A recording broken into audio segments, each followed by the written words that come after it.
안녕하세요. 올해 만나이 제도가 도입되면서 30대 초반이 된 여자입니다. 물론 30대 중반에 걸쳐져 있다가 초반으로 내려가는 게 무슨 의미가 있냐 싶겠지만 무언가 다시 시작할 수 있게 된 그런 기분이랄까요? 왜냐면 제가 이혼을 한번 했거든요. 물론 시원하게 잊고 새 출발할 생각이긴 했는데 나이까지 젊어지니까 더 많은 걸 할 수 있을 것 같더라고요.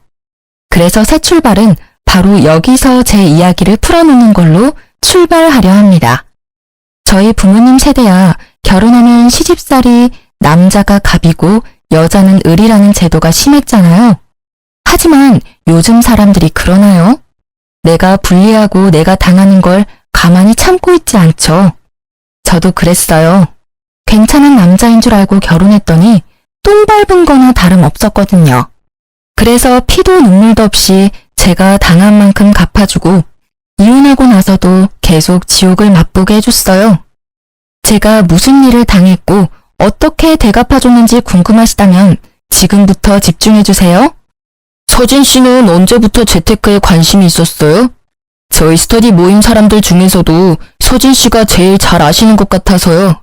저는 시작한 지 얼마 안 돼서 조금 어렵더라고요. 저는 대학생 때 주식부터 조금씩 시작했어요. 부모님의 가정교육을 그대로 물려받았거든요. 그래서 어릴 때부터 재테크에는 계속 관심이 있었던 것 같아요.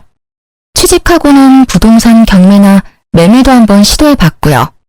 우와, 정말 대단하세요. 그러면 서진 씨, 혹시 저도 서진 씨 옆에 있으면 서진 씨처럼 될 수 있나요? 몇 가지 물어보고 싶은 게 있는데 시간 되시면 언제 밥 한 끼 같이 먹어요. 제가 살게요. 남편과 저는 부동산 스터디 모임에서 처음 만났어요. 친정 부모님이 재테크로 빛을 본 사람들 중 하나였고요. 그 피를 물려받아서 그랬는지는 몰라도 저도 재테크에 관심이 워낙 많았죠. 보는 눈도 남달랐고요. 처음엔 그저 스터디 모임 동료라고만 생각했던 사람과 사적인 자리가 많아지고 둘만 보는 날이 많아지니까 저희는 자연스럽게 연인이 됐고 1년 만에 결혼 얘기까지 오가는 깊은 사이가 된 거예요. 남편은 재테크에 관심은 많은데 모르는 게 정말 많았어요. 모르는 것만 많으면 다행인데 그나마 연애 때는 제 말을 열심히 듣는 줄 알고 가르치면 잘 따라오겠거니 했거든요. 근데 결혼했더니 신혼 초부터 대형 사고를 친 게 아니겠어요? 왜 그런 사람들 있잖아요. 절대 재테크에 손대면 안 될 사람들이요. 그게 바로 남편이었죠. 남편이 귀가 이렇게 얇은지 연애 때는 몰랐는데 결혼하고 그게 보이기 시작하면서 자주 싸우기 시작했던 것 같아요. 당신 진짜 미친 거야? 누가 투자를 대출까지 받으면서 해. 투자의 기본도 몰라? 적어도 나한테 물어보기라도 했어야지. 왜 혼자 결단 내리고 멍청하게 일을 키워? 진짜 꿀 정보라고 알려주는데 당장 돈이 없는 걸 어떡해. 나도 돈 있으면 내 돈으로 했지. 당신한테 말하면 당신이 돈 줄 거야? 돈만 준다면요. 당신한테 무조건 다 말하지. 그냥 당신은 아무것도 하지 마. 회사에서 주는 월급 70%라도 적금 넣어. 그거만 해. 당신은 투자에 소질이 없어. 재테크가 아무나 하면 되는 줄 알아? 너 지금 나 무시하냐? 그래, 네 돈 굵다. 투자 조금 실패했다고 사람 되게 꼽주네. 내가 진짜 좋은 정보 알아와도 너한테만 절대 말 안 해줄 거야. 나중에 후회하지나 말라고.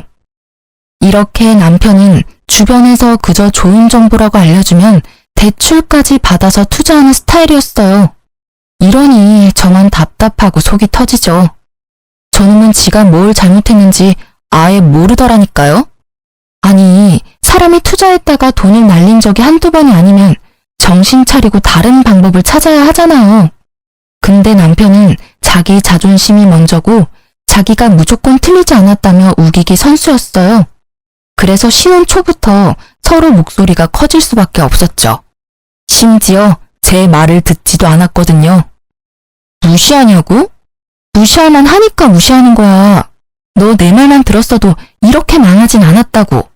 근데 너야말로 매번 내 말 무시하고 다른 사람 말만 듣다가 이 꼴 난 거잖아. 또? 너 지금 나한테 너라고 그랬냐? 이게 진짜... 됐다. 내가 너랑 무슨 말을 더 해. 이제 그냥 각자 알아서 하자고. 너는 너대로, 나는 나대로. 누가 이기나 해보자. 그래! 남편은 절대 제 말을 들을 생각이 없어 보였습니다. 대체 저건 무슨 똥꼬집이죠? 저는 거의 10년을 재테크 공부를 했어서 제 명의 땅이랑 건물도 있고요. 주식도 꽤 많이 올랐거든요. 자기 옆에 있는 아내가 잘 되고 있으면 자기한테도 좋은 거잖아요. 그리고 제가 저만 잘 되자고 하는 것도 아니고 같이 잘 되자고 남편한테 알려주면 괜히 심술 부리면서 그건 절대 아니라고 오히려 지가 날 무시하면 무시했다니까요. 저도 남편 말에 더는 참지 못하고 네 말대로 각자 알아서 하자고 그랬네요. 그래봤자 지만 손해지. 안 그래요? 아니나 다를까 이틀 후에 시어머니가 집에 찾아오셨더라고요. 남편이 시어머니께 그대로 일러 바쳤나 보더군요. 너는 그런 황금 같은 정보가 있으면 네 남편이랑 상의도 해보고 네가 확신이 있었다면 남편한테 끝까지 밀어붙여서 같이 투자하게 해야지. 왜 치사하게 너 혼자 투자해서 너 혼자 득을 봐? 부부는 일심동체라는 말도 모르니? 너 혼자 다 헤쳐먹고 우리 아들한테 갑질하려고 이러는 거야? 시어머니는 퇴근하고 들어오는 저를 보자마자 삿대질에 눈에 쌍심지까지 켜고 절 아주 파렴치하고 나쁜 년으로 몰아붙였어요. 어머님 아들 머리가 돌대가리라서 아무리 제가 알려줘도 똥주시게만 반응하는데 그걸 제가 뭘 어떻게 하겠어요? 그건 제 잘못이 아니잖아요. 그것도 실력이에요, 어머님. 뭐야? 시어미 앞에서도 따박따박 말대꾸하는 거 보니까 너 우리 아들은 아주 개똥으로 보이겠다. 지금 네가 돈 좀 쥐고 있다고 우리를 아주 우습게 보나 본데 사람 일은 어떻게 될지 모르는 거야. 네가 아무리 재테크에 능하니 어쩌니 해도 한순간에 쫄딱 망하는 게 그 재테크라고. 알아? 그래서 사람들이 공부하는 거예요, 어머님. 근데 남편은 공부하려는 노력도 없이 그저 돈만 벌고 싶어서 다른 사람 말만 듣다가 어머님 말씀처럼 쫄딱 망했잖아요? 어머님도 더 나이 들어서 자식 때문에 쫄딱 망하고 싶지 않으시면 남편 부추기지 않는 게 좋아요. 대체 제가 지금 뭘 하니? 너 정말 미친 거야? 시어머니는 제가 맞는 말만 하니까 받아칠 말씀이 없으셨는지 이제는 손찌검까지 하려고 했는데요. 남편은 정말 못난 놈처럼 시어머니 뒤에 숨어서 응원만 하고 있더라고요. 저는 시어머니가 날리는 손을 아주 손쉽게 맞고는 시어머니가 아닌 남편을 똑바로 쳐다봤어요. 너 이렇게라도 살고 싶으면 나한테 이러면 안 되지. 네 놈이 혼자 이런 집에서 소고기에 해산물에 맛있는 밥만 먹을 수 있을 것 같니? 지금 대출금 갚느라 빠듯할 텐데 이혼까지 하면 어떻게 살려고 이러는 거야? 이혼?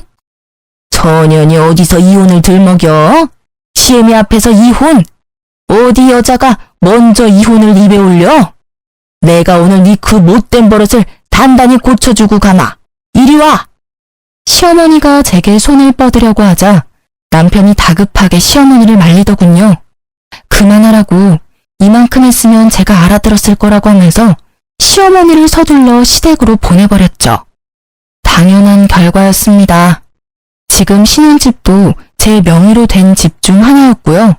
결혼할 때도 결혼하고 나서도 남편이 쓴 돈은 제가 쓴 돈의 반의 반도 안 되는 금액이었거든요. 그러니 이혼하면 자기만 손해인 거예요. 다행히 이 정도로 말이 통했기 때문에 큰일은 없었네요. 이날 이후로 남편은 제게 콩고물이라도 받아먹고 싶은 건지 제 눈치를 엄청나게 보면서 집 청소도 하고 가끔 다리 마사지도 해주길래 모른 척 받기만 했죠. 그러다 몇 개월이 지나고 남편 생일 때였는데요. 저놈이 또 정신 못 차리고 헛소리를 하더라고요. 여보, 일주일 뒤에 내 생일이잖아. 나 생일 선물로 외제차 뽑아줘. 싫어. 외제차는 무슨 외제차야. 지금 있는 차나 잘 타고 다녀. 회사 사람들은 다 외제차 타고 출근하는데 나 혼자 국산차 타고 출근하니까 가오가 떨어지잖아. 당신은 남편이 국산차 타고 다니면 부끄럽지도 않아? 남편 기 한번 살려달라는 게 그렇게 어렵냐? 그렇게 외제차가 타고 싶으면 네가 열심히 돈 벌어서 네가 사던가. 내가 네 물주야? 당신은 나한테 돈 얘기 말고는 할 얘기가 없어. 말 나온 김에 당신 투자 어디 했는지 확인 좀 해야겠어. 남편은 제가 본인 투자 목록을 확인하는 걸 매우 싫어했어요. 가끔 남편이 귀찮게 굴 때면 파리 쫓듯이 쫓아내려고 일부러 투자 목록을 보여달라고 했습니다. 그러자 남편이 씩씩대면서 작은 방으로 가버리더군요. 근데 이놈이 또 지 엄마한테 일러 바쳤는지 시어머니한테서 전화가 왔는데요. 예, 곧 우리 아들 생일인데 선물은 뭐 해주기로 했니? 생각한 게 따로 있는 거야? 아니요, 아직 시간이 조금 남아서 따로 생각한 선물은 없어요. 왜요? 잘 됐네. 그러면 우리 아들 그 차 한 대만 뽑아줘라. 얘가 요즘 통 기운이 없더라고. 네가 생일 선물로 외제차 하나 뽑아주면 너도 주변에서 사모 소리 듣고 얼마나 좋니? 이런 게 상부상조 아니겠어? 내가 봐놓은 차가 있는데. 어머님, 그런 거 선물이라고 막 사주면 버릇만 나빠져요. 본인이 그렇게 좋은 차 타고 싶으면 차주 먼저 좋은 사람이 돼야 하지 않겠어요? 그리고 사람이 엉망인데 차만 좋으면 어디다 쓰겠어요. 그러면 오히려 사람들한테 욕먹는다고요. 오늘 말씀은 못 들은 걸로 할게요. 아마 제가 저렇게 말하면 남편 귀에도 들어갈 거예요. 퇴근하고 집에 갔더니 역시나 삐져 있더라고요. 대체 왜 삐졌는지는 이해할 수 없어서 그냥 내버려 뒀어요. 제가 달래줘야 하는 의무는 없으니까요. 그런데 3일이 지났나? 갑자기 남편이 저한테 먼저 말을 걸어왔는데요. 정말 지금 생각해도 황당하기 짝이 없는 말이었죠. 너 차 폐차했어. 뭐? 멀쩡한 차를 왜 폐차해? 당신 미쳤어? 멀쩡하긴. 하나도 안 멀쩡했어. 그래서 내가 외제차 생일 선물로 받고 싶다고 그런 건데. 나 이제 차도 없는데 생일 선물로 사주면 안 돼? 진짜 고장 안 내고 잘 타고 다닐게. 응? 여보, 출퇴근하려면 차는 있어야 하잖아. 불편하게 어떻게 버스나 지하철을 타고 다녀 내가. 당신이 당신 차 폐차시킨 건데 왜 내가 외제차를 사줘야 한다는 결론이 나오는 거지? 버스를 타고 출근하든 지하철을 타든 걸어가든 당신 알아서 하세요. 남편이 싸지른 똥 치우려고 결혼한 게 아니거든. 난 네 와이프지 네 엄마가 아니니까. 남편의 속내가 훤히 보이는 짓에 더는 반응해주지 않았습니다. 폐차시키고 오면 제가 차를 사줄 거라는 발상은 대체 어디서 나온 거죠? 진짜 웃기지 않아요? 저러니 머리 나쁘단 말을 들어도 지가 머리 나쁜지 모르고 살잖아요. 어차피 지 분에 못 이겨서 저지른 일인데 제가 거기에 일일이 반응해주면 더 날뛸 게 분명하니까 애초에 안 된다고 단호하게 말하고 그 이후엔 눈 하나 깜빡하지 않는 태도로 일관했답니다. 남편은 출퇴근을 지하철 타고 하더라고요. 불편한지 집에서 계속 투덜대는데도 무시했어요. 그런데 이놈이 또 사고를 친 겁니다. 어쩐지 이날은 제 눈치를 막 보면서 일찍 출근해야 한다고 먼저 불이 나게 나가더니 제 차를 타고 출근했더라고요. 그것도 저 몰래 간다고 거짓말까지 하면서요. 이 정도 선에서 그쳤다면 제가 사연을 쓰지도 않았겠죠. 이날은 제가 휴무 신청해서 집에 있었거든요. 남편이 퇴근하고 와서도 몰랐어요. 제가 차가 망가진 걸 안 건 바로 다음날 출근할 때였습니다. 저는 누가 제 차를 박은 줄 알고 바로 블랙박스를 확인했는데요. 근데 웬걸 범인이 남편이더군요. 일단 사진을 찍어두고 택시 타고 출근했네요. 도무지 일이 손에 안 잡혀서 반차 내고 집에 돌아갔죠. 남편이 퇴근하고 오자마자 핸드폰으로 찍은 사진을 얼굴 앞에 들이밀면서 따져 물었어요. 미쳤어? 이제 내 차도 폐차시키려고 작정한 거야? 너 이거 어쩔 거야? 어쩔 거냐고. 나 아니야. 내가 했다는 증거 있어? 방금 퇴근하고 와서 피곤한 사람한테 난리야? 증거가 없어? 너 바보냐? 블랙박스에 다 찍혀있는데 증거가 없긴 왜 없어? 대체 내 차로 뭘 한 거야? 뭘 했길래 사이드 미러는 덜렁거리고 차 문이 다 긁혀있냐고. 나도 억울해. 주차장에 좋은 자리가 거기 한 군데였는데 그 옆에 어떤 놈이 주차를 역같이 해놨잖아. 그래도 어떡해. 주차는 해야지. 그 차 안 긁으려고 하다가 반대편 벽에 사이드 미러가 눌리면서 차가 다 긁혔더라고. 야, 그걸 지금 말이라고 해? 너 내가 준 물건들 전부 뺏기고 싶어? 차도 없는 마당에 알몸으로 회사 출근해 볼래? 이 집에 네 물건은 네 몸뚱아리 하나뿐이면서 감히 내 차를 몰래 타고 나가서 사고까지 내고 와? 너 내 손에 진짜 죽어볼래? 저는 열받을 대로 받아서 남편에게 막말을 서슴지 않았어요. 아니, 막말이 미친 듯이 나왔죠. 이 상황에서 저처럼 하지 않을 사람 있나요? 제가 악을 쓰면서 남편에게 대들자 남편은 지가 잘못해놓고 지가 목소리를 더 키우더라고요. 내가 배상해주면 될 거 아니야. 넌 무슨 애가 이렇게 정이 하나도 없냐? 야, 수리비 그깟 내줄게. 얼마면 되는데? 3만 원? 5만 원? 자자, 먹고 떨어져라. 남편은 5만 원까지 불러놓고 10,000원짜리 3장을 던져주고는 작은 방으로 들어가 버렸어요. 자기가 먼저 수리비 내준다고 했으니까 저는 바닥에 떨어진 돈은 줍지도 않고 다음날 바로 수리점에 갔습니다. 수리비 견적서까지 뽑아서 남편에게 가지고 갔죠. 남편이 하나 간과한 사실이 뭔 줄 아세요? 바로 제 차는 외제차라서 수리비가 어마어마하게 나온다는 거예요. 진짜 멍청이라니까요. 아직도 삐져서 작은 방에 숨어있는 남편을 불러냈고 견적서를 보여주었습니다. 수리비 준다며? 내놔. 견적서에 적힌 금액 보이지? 뭐 3만 원? 5만 원? 참나. 그 돈으론 내 차 바퀴에 공기도 못 넣어. 그니까 얼른 수리비 내놔. 300만 원? 무슨 수리비가 300만 원이 나와? 너 나한테 바가지 씌우는 거 아니냐? 있는 년들이 더한다더니 대출금도 같이 안 갚아주면서 그깟 사이드미러 하나 박살났다고 300만 원? 하하, 야, 지나가던 개도 웃겠다. 인터넷에 검색해서 뽑아왔냐? 사람을 속이려면 제대로 속여야지. 이렇게 허술하게 하면 어디 속는 척이라도 하겠냐? 너야말로 정신승리 그만하고 못 믿겠으면 같이 가. 수리점에 가서 물어보자고. 이 견적서가 가짜인지 진짜인지. 진짜인 거 확인하면 당신 300만 원 무조건 내놔. 알겠어? 남편은 제가 진짜로 견적서를 위조해서 가져왔다고 생각하는 건지 실실 웃으면서 따라 나오더군요.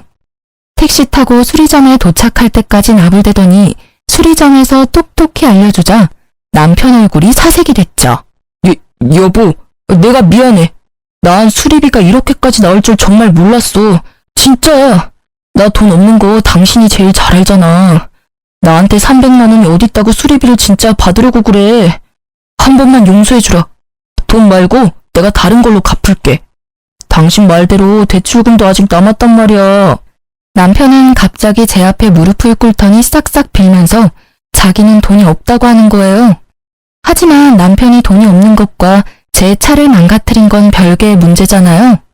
제가 남편이 저렇게 무릎 꿇고 빈다고 해도 받아주고 말고는 제 결정권이니까요.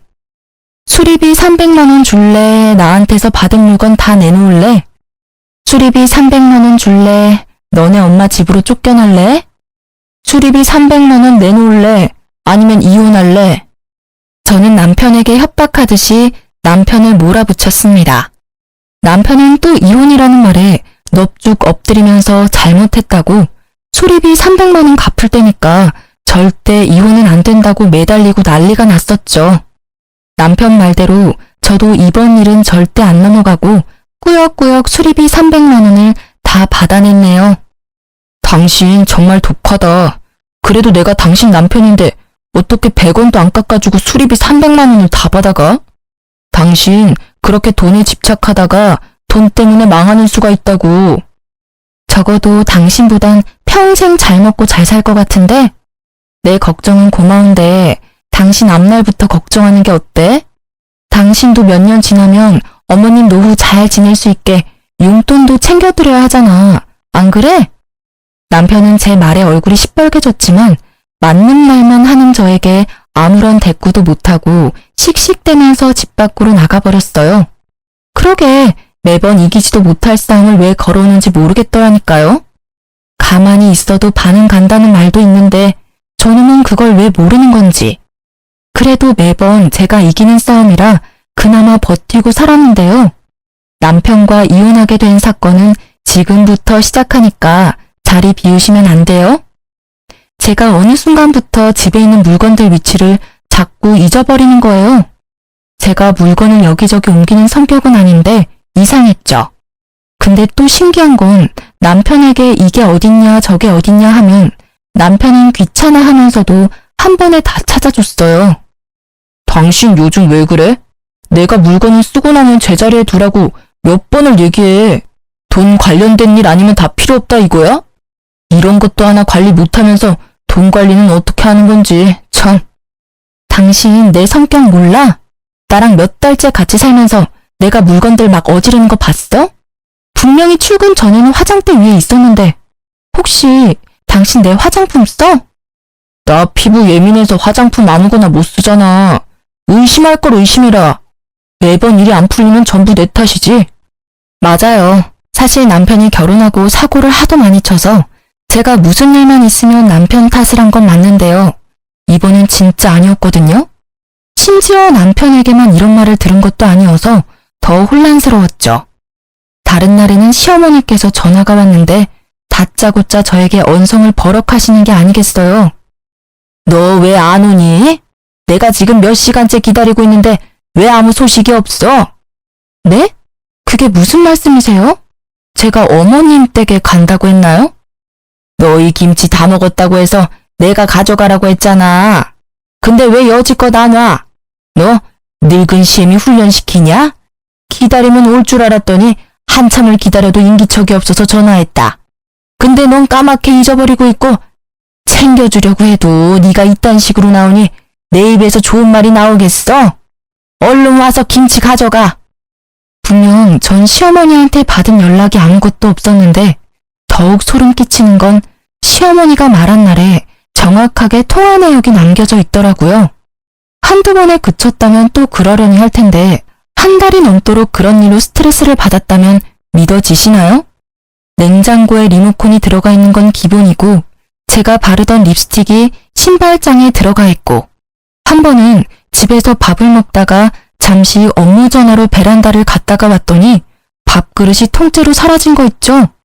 남편에게 물으니 제가 다 먹고 치우고 갔다는데 물어볼 사람이 남편밖에 없으니 믿을 수밖에요. 하여튼 이런 일이 반복적으로 있다 보니 저 스스로도 위축되고 말았죠.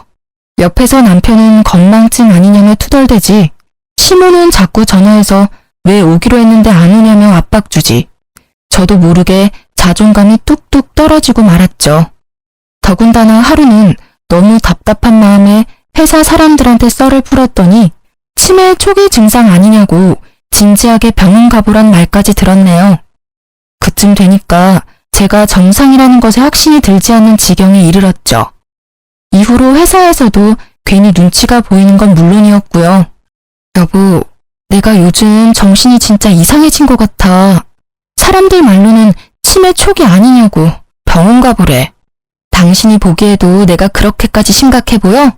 나 진짜 병원 가서 검사라도 받아볼까? 치매는 무슨, 괜히 다른 사람 말에 휘둘리지 마. 치매 검사 비용이 한두 푼인 줄 알아? 당신 그 뭐냐? 최근에 회식 많이 하더니 술 때문에 그러는 거네. 그러니까 술을 좀 작작 마셔.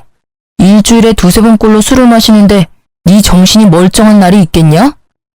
저는 남편의 그럴싸한 말에 고개를 끄덕였죠. 당연히 저도 아직 젊으니까 치매는 아니라고 생각해서 병원까지는 가지 않았어요. 원래 크게 아픈 게 아니라면 병원을 잘 안 가는 성격이기도 했거든요. 며칠 뒤 시어머니께 전화가 와서 받았더니 대뜸 저에게 칭찬을 해주시는 거예요. 예, 너 정말 잘 생각했다. 진작 그랬으면 얼굴 붉힐 일도 덜 했을 거 아니야. 그래도 생각보다 일찍 결정했으니 내 그건 칭찬하마. 이제야 나도 마음이 한결 놓이네. 네? 뭘 칭찬하신다는 거예요? 어머님, 전화 잘못 거신 것 같은데요. 잘못 걸기는 내 며느리한테 잘만 걸었구만. 네가 우리 아들한테 네가 가진 땅이랑 건물 두 채 그거 우리 아들 명의로 해주겠다고 했다면서. 그 말 듣고는 요 근래 근심 걱정이 싹 내려갔잖니. 어머님, 죄송하지만 저는 남편한테 그런 말 한 적 없어요. 남편이 그러던가요? 제가 제 땅이랑 건물을 자기 명의로 하게 해주겠다고?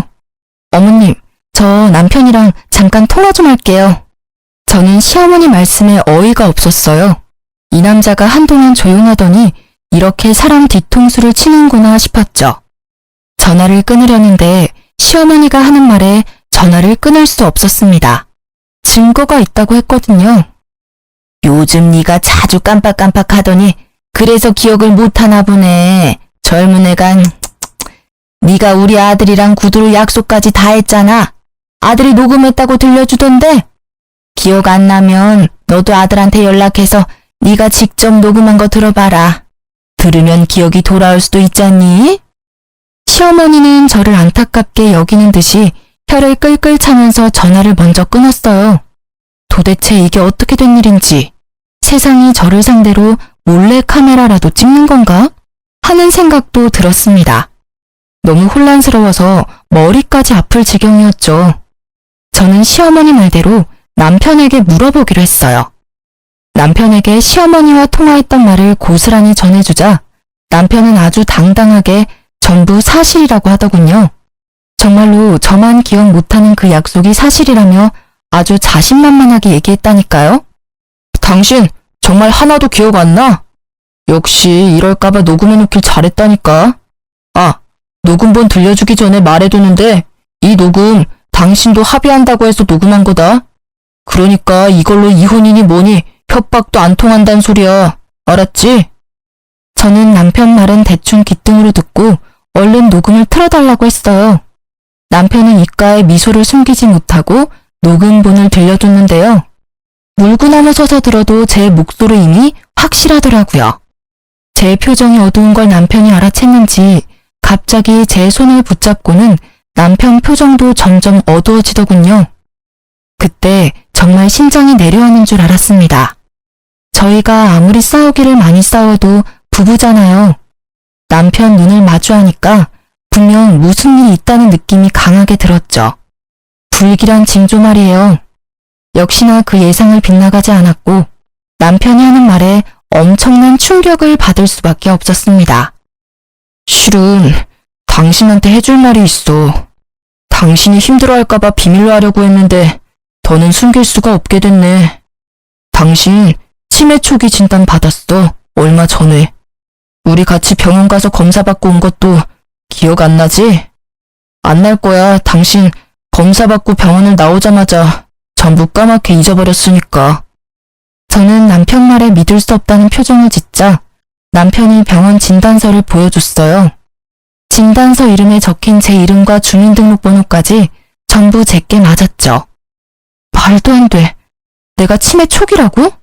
회사에서는 전혀 그런 기색이 없었는데 뭔가 잘못됐어. 나 다시 병원 가서 검사 받아볼래. 지금은 기억할 수 있으니까 지금 당장 다녀올게. 당신 이날도 그랬어. 검사 받으러 가는 그날도 전부 기억할 수 있다고, 괜찮다고 그랬다고. 여보, 인정해. 진단서까지 보여줬는데 왜 못 믿는 거야? 당신 정말 안 되겠다. 당신이 가지고 있는 주식도 나한테 넘겨. 당신 이 정신으로 투자금 관리 못해. 당신도 느끼잖아. 여러분, 정말 소름 돋지 않나요? 남편이 종일 저를 따라다니면서 제가 투자하고 있는 부동산에 주식까지 넘기라고 했습니다. 하지만 저는 수상해도 너무 수상하니까 소형 카메라를 사서 집안 이곳저곳을 설치하고 또 대학병원에 가서 진료도 보았습니다. 결과가 어땠냐고요? 당연히 정상이라고 나왔어요. 그럴 수밖에 없는 너무나도 당연한 결과였거든요. 그러면 남편이 준 진단서는 어떻게 된 건지 궁금하시죠? 저도 진단서 때문에 70%는 믿었는데요. 의사인 친구에게 보여주니 네, 한눈에 봐도 이건 조작된 진단서 같다고 하더라고요. 얼마나 든든했는지 몰라요. 남편은 제게 의사 친구가 있다는 걸 모르고 있었기에 이딴 허술한 진단서로 사기를 치려고 했던 거겠죠. 이제야 퍼즐이 딱딱 맞춰지더군요. 저는 치매가 아니었고 남편은 저를 치매로 만들기 위해서 일부러 집안 물건을 옮겨놓고 제가 깜빡한 것처럼 가스라이팅까지 하며 큰 그림을 그리고 있었어요. 느낌상 시어머니도 한패인 듯 했습니다. 그러니 제게 매번 전화해서 왜 안 오냐고 소리쳤겠죠. 남편이 씻을 때 핸드폰 비밀번호를 풀어서 제 목소리가 녹음된 음성 파일을 제 핸드폰에 전송하고 흔적은 모조리 지워놓았어요. 알아보니 음성 변조 어플로 변조한 제 목소리라더군요. 여보, 퇴근하고 변호사 사무실에서 보자. 당신한테 해주고 싶은 말이 있어. 이제 내 말 믿어주는 거야?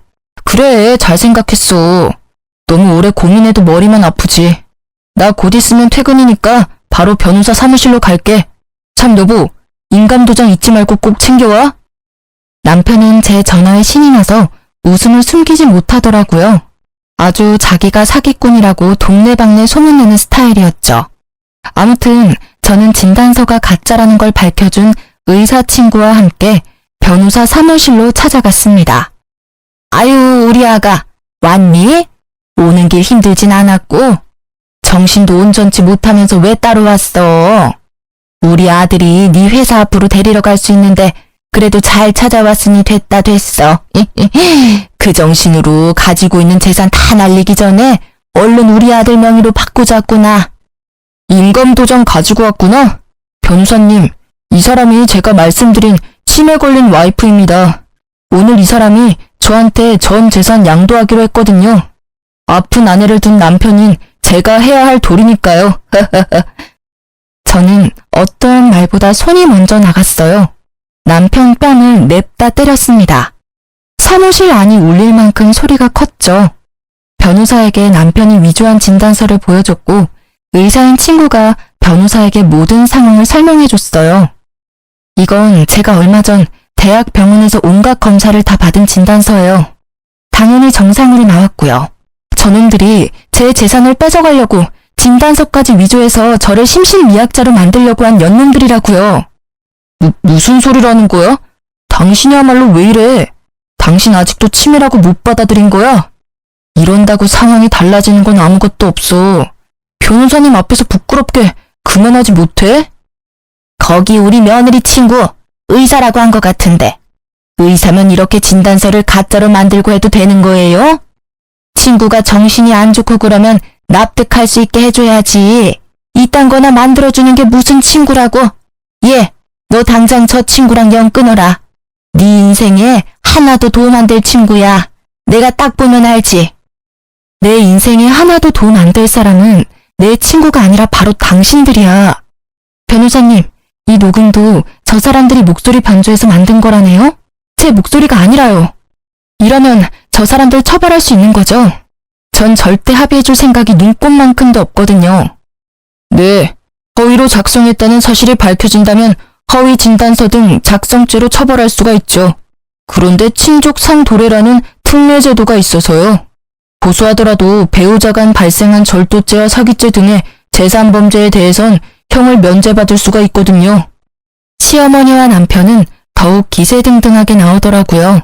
저는 태블릿에 다운받아온 영상 하나를 보여주며 말했죠. 이걸로도 충분히 이혼 소송은 할 수 있지 않나요? 저 위자료도 청구하겠습니다. 저들이 저를 심신미약자로 만들고 제 돈까지 갈취하려 했던 시간에 대한 위자료요. 그건 제가 집 곳곳에 숨겨놓은 소형 카메라에 찍힌 영상인데요. 남편놈이 제가 썼던 물건을 곧바로 옮겨놓고는 뻔뻔하게 모르는 척하는 모습이 적나라하게 찍혀 있었죠. 심지어 제 휴대폰 비밀번호도 알고 있었는지 몰래 가져가 신호와의 통화 기록을 남겨둔 것도 모조리 찍혀 있었죠. 네, 충분히 가능합니다. 그리고 한 가지 말씀 못 드린 게 있는데 남편분 무슨 생각으로 이런 일까지 벌이셨는지 모르겠지만 의사소견에 의해 치매 상태인 게 인정이 되면 명의 이전에 대한 모든 계약은 이전 무효 처리가 됩니다. 말 그대로 정상적으로 이루어진 소유권 이전 등기가 아니기 때문이죠. 어쨌거나 계획하신 대로 진행하셨어도 원하시는 소유권은 인정받기가 매우 힘들다는 말입니다. 그리고 재산 관치를 목적으로 의사소견서를 허위 작성하셨으니 이혼 청구에 대한 아내분 소 제기는 충분히 가능한 일이죠. 그러자 시어머니와 남편이 서로 눈치를 막 보다가 시어머니가 먼저 무릎을 꿇길래 공범이라는 걸 확신했네요. 남편도 시어머니 따라 무릎을 꿇었고요. 아이고, 내가 잘못했다. 우리 아들은 아무 죄가 없어요. 내가 전부 시켜서 한 일이야. 그러니 이혼 소송만은 하지 말아다오. 네가 자꾸 우리를 무시하고 우리 아들한테 이혼으로 협박하니까 그래서 우리도 네가 다시는 이혼 소리 못하게 겁만 살짝, 아주 살짝 주려고 했던 게야, 응? 맞아. 엄마 말이 사실이야. 내가 못나서 자존감이 낮아서 당신한테 화풀이한 거야. 내가 미안해. 나도 다 잘못했고 전부 다 사과할게. 그리고 따지고 보면 당신이 공동명의로 안 해줘서 그런 것도 없지 않아 있지. 그래, 아가, 네가 너무 심하긴 했지. 너희가 결혼한 지 몇 달인데 공동재산이 없는 게 말이 돼? 그것도 여자가 재산이 너무 많으면 집안이 망해요, 망해. 아들 명의로 바꾸면 내가 얻는 게 뭐가 있다고 이랬겠어. 다 니들 잘 살라고 내가 도와준 거지. 이혼 소송할게요, 변호사님. 지금 바로 할 수 있나요? 저들은 저에게 사과를 하고 싶은 건지 자기들이 억울하다고 변명을 하고 싶은 건지 모르겠더군요. 어이가 없어서 소송하겠다고 했더니 시어머니는 제 왼다리, 남편은 제 오른다리를 붙잡고 매달렸어요. 당신이 나랑 정말 못 살겠다면 이혼해줄게. 대신 소송 말고 합의로 해주면 안 될까? 나 정말 돈이 없어서 그래. 당신 알잖아. 당신한테 수리비 300만 원까지 갚고 땡전 한 푼 없는 거. 우리 엄마도 이렇게까지 하는데 이 정도는 해줄 수 있잖아.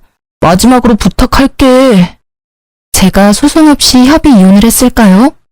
네, 사실 남편과 시무가 감히 저를 치매로 몰아갔지만 그 함정에 제가 빠지지도 않았고 재산 피해액이 없으니 제가 원하는 대로 큰 처벌을 받게 할 수는 없더라고요. 그리고 남편이 제가 마음 바꾸고 소송 걸까봐 법원 출석에 적극적으로 임했고요. 가장 빠른 날에 협의 이혼 신청서를 냈고 아이도 없어서 숙려기간 모두 출석해 2달 만에 빠른 이혼을 했죠. 만약 소송을 진행했더라면 1년에 가까운 기간을 수고스러웠을 텐데 시간과 노력을 아꼈다는 점에서 협의 이혼이 나름 합리적인 선택이었죠. 그런데 그거 아시나요? 사촌이 땅을 사면 배가 아프다는 속담 말이에요. 굳이 제가 복수를 하지 않아도 돈에 목마른 전 남편 놈이 저 때문에 개거품을 물더라고요. 결혼 생활할 때 재개발한다던 지역에 투자했던 게 이제야 빛을 발한 거예요. 생각지도 못한 돈에 로또 1등에 당첨된 기분이었죠. 이거 제가 전 남편에게도 알려줬던 정보였는데 바보 같은 놈이 제 말은 안 듣고 거긴 망할 거라며 투자하지 않았던 지역이었죠. 아주 쌤통이라는 생각이 들었는데 때마침 모르는 번호로 전화가 오더라고요. 1년 만에 듣는 전 남편 목소리더군요. 당신이 예전에 알려줬던 재개발 지역, 거기 당신은 투자했었지? 분명 망할 거라고 했는데, 에이씨, 아까워 죽겠네. 그 돈만 있었어도 이렇게는 안 살 텐데. 우리 엄마가 나한테 재산 안 물려주겠다고 죽어서도 가지고 갈 거라는데, 나 이제 어떡하지? 소연아, 나 이제 돈 한 푼도 없어. 정말 거지라고. 그러니까 나한테 정보 하나만 알려주라, 응? 아, 아직도 정신 못 차리고 사네? 역시 사람은 고쳐 쓰는 게 아니라더니 딱 너한테 하는 말인가 보다. 내 말은 귓등으로도 안 듣는 사람한텐 정보 알려주고 싶지 않아. 바쁜 사람 붙잡지 말고 끊어. 소연아, 한 번만, 딱 한 번만 살려주라, 어? 네가 알려준 정보로 투자했다가 대박나면 내가 몇 배로 돌려줄게. 2배, 아니 5배로 돌려줄게. 그러니까 돈도 좀 빌려주면 고맙겠는데 오갈 데 없는 사람 불쌍해서라도 한 번만 살려주라. 너 아니면 길바닥에서 자야 하는데 너도 내가 그러길 원하는 건 아니잖아. 한심하다 한심해. 그러게 있을 때 잘했어야지. 지나간 버스가 다시 돌아오는 줄 알아? 오케이. 노숙자한테 봉사하는 셈 치고 인심 한번 쓸게. 문자로 보내줄 테니까 거기 투자해봐. 정말이야? 역시 소연이 너밖에 없다. 돈은 안 빌려주는 거지? 그래도 이게 웬 떡이냐? 네가 알려준 정보면 무슨 수를 써서라도 투자해야지. 고맙다. 정말 고마워. 전 남편은 대출받았는지 사채를 썼는지는 몰라도 며칠 후에 제가 알려준 곳에 투자했다고 하더라고요. 저한테도 했냐고 확인하길래 했다고 뻥쳤죠. 제가 거기 투자를 왜 합니까? 곧 망할 주식인데. 아니나 다를까 몇 개월 후에 이상한 번호로 전화가 오길래 받았는데요. 전 남편이 또 흥분한 목소리로 욕까지 하면서 왜 이거 주가가 점점 떨어지는 건데? 너 나한테 개주식 알려준 거 아니야? 엿 먹어보라고, 나 죽으라고. 이거 오르는 거 확실해? 아니면 나 진짜 죽는다고, 박소연. 아, 귀 아파. 네가 공부를 똑바로 안 해서 작은 변동에도 심장이 철렁하는 거지. 원래 주식은 내려갔다가 확 오르는 게 주식이야. 그거 잠깐 못 참으면서 무슨 떼돈을 벌겠다고. 아, 하기 싫으면 때려쳐. 나도 너한테 알려주고 아까워서 후회했으니까 빼고 싶으면 빼라고. 제가 세게 나가니까 전 남편은 금세 꼬리를 내리면서 그러냐고 저만 믿겠다고 하면서 전화를 끊더군요. 정말 멍청하죠? 복수할 상대가 이렇게 멍청하면 복수할 맛은 좀 덜한데. 재미는 아주 만족스러웠어요. 결국 얼마 못 가서 그 종목은 연이은 하한가로 거래 정지가 되어버렸죠. 주식한다는 애가 뉴스도 안 보고 제 거짓 정보만 철석같이 믿은 잘못이죠. 전 남편에게 미친 듯이 전화가 왔었지만 제가 그걸 받겠나요? 이상한 번호나 모르는 번호로 오면 절대 안 받고 전부 차단했네요. 저는 악마에게 뺏길 뻔한 제 재산을 지켰고 점점 불어나는 재산으로 뷰가 좋은 집을 하나 매매했습니다. 그리고 그 집에는 부모님을 이사해드렸어요. 또 제가 가진 건물 2채는 부모님이 관리 중이고요. 안 그래도 얼마 전에 아빠가 놀러 가셨다가 빗길에 미끄러져서 허리를 삐끗하셨다는 거예요. 네 아빠는 아직도 자기가 20대인 줄 아나 봐. 원래도 허리 안 좋은 양반이 왜 저리 날뛰나 몰라? 네 엄마가 요리를 못해서 병원밥 먹으려고 그러는 거지. 네 엄마는 자기 요리가 세상에서 제일 맛있는 줄 알아요. 여보, 거기는 치료받는 곳인데 그렇게 누르면, 아이고, 내 허리. 아빠가 워낙 장난기가 많으셔서 엄마한테 매번 혼나시거든요. 알면서 꼭 저러신다니까요. 그래도 꾸준히 치료받아서 지금은 많이 호전됐다고 들었어요. 아마 이번 주 내로 퇴원하신다고 하니까 아빠 퇴원하는 날에 가서 부모님이랑 맛있는 거 먹고 오랜만에 가족끼리 시간 좀 보내려고 합니다.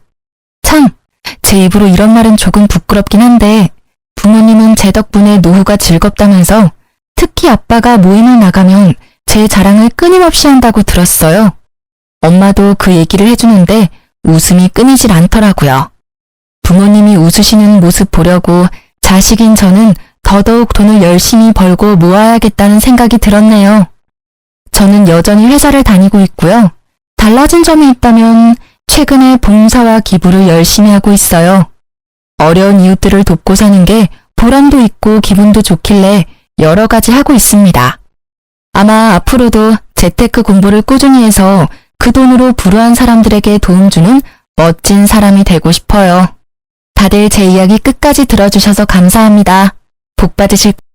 안녕하세요. 저는 경기도 수원에 살고 있는 50대 여자입니다. 2023년에는 모두에게 행복한 일들만 있으셨으면 좋겠습니다. 여러분들은 살아가면서 이렇게 항상 인사를 나누어도 사실은 삶의 무게가 가볍지만은 않다는 것을 너무도 잘 알고 계실 거라 생각해요. 저만 해도 매년 열심히 살아보자 행복한 일들이 올 거라고 상상하며 희망차게 살아왔지만 꼭 제 뜻대로만 사라지는 게 인생은 아니더라고요. 하지만 제 예상과 다른 일들로 인해 더 행복하고 더 감사하고 더 즐겁게 되는 순간들도 꽤 많았어요. 여러분들은 어떠신가요? 제 이야기에 공감이 되실지 반감이 드실지 잘 모르겠지만 인생사가 그렇다는 생각이 들어요. 여러분들에게 인생의 터닝 포인트는 언제였나요? 저는 결혼을 전후로 삶이 180도 변하게 되었어요. 그래서 누가 물어보면 꼭 결혼이 나의 터닝 포인트라고 이야기를 하곤 해요. 시댁을 만나고 겪게 되는 일들이 정말 놀라웠거든요. 좋은 의미로 놀라웠을지 나쁜 의미로 놀라웠을지 제 이야기를 들어보시고 판단해 주시면 감사하겠습니다. 제 이야기를 들려드려 볼게요. 저는 어린 시절 어머니가 일찍 돌아가시고 아버지 밑에서 자랐어요. 그렇지만 아버지께서 그 누구보다 다정하게 사랑을 듬뿍 주셨기 때문에 저는 옆집 사는 누구처럼 가출을 하거나 아버지의 마음을 찢어지게 하는 일탈을 한 번도 하지 않고 착하게 성장했죠. 국민학교를 다니면서부터 중학교, 고등학교를 다니면서까지 주변 친구들의 머리를 만지며 예쁘게 해주는 것을 즐겨했고 친구들이 마음에 들어하며 저에게 칭찬을 해주는 게 학창시절의 제 낙이었어요. 그렇게 저는 미용일에 뛰어들었어요. 참 어리숙했고 순수했지요. 친구들 머리를 만져주는 게 재밌다며 미용일을 시작하다니요. 하지만 저는 악으로 깡으로 열심히 버텨냈어요. 작은 미용실에서 수건 빨고 널고 말리고 접는 보조원 역할만 만으로 3년은 했던 것 같네요. 그리고 메인 미용사 옆에 서서 고무줄이나 로트를 넘겨주는 일, 그리고 샴푸를 하며 두피 마사지를 해주는 일. 손이 부르트다 못해 피가 철철 흐를지라도 하루도 빠짐없이 일을 했어요. 제 성실함이 빛을 발하는 날이 올 거라 생각하며 말이죠. 그렇게 저는 제 손기술을 터득했고 서울 알짜배기 위치에 작은 미용실을 개업하게 되었어요. 제 나이 29, 생각보다 어린 나이라고 할 수 있지만 20살부터 미용 일을 배워왔으니 근 10년 만에 제 일을 시작하게 된 것이었죠. 저에겐 큰 모험이었지만 신나는 하루하루였습니다. 당시만 해도 그 지역 근처에 20대 미용사가 보기 드물었거든요.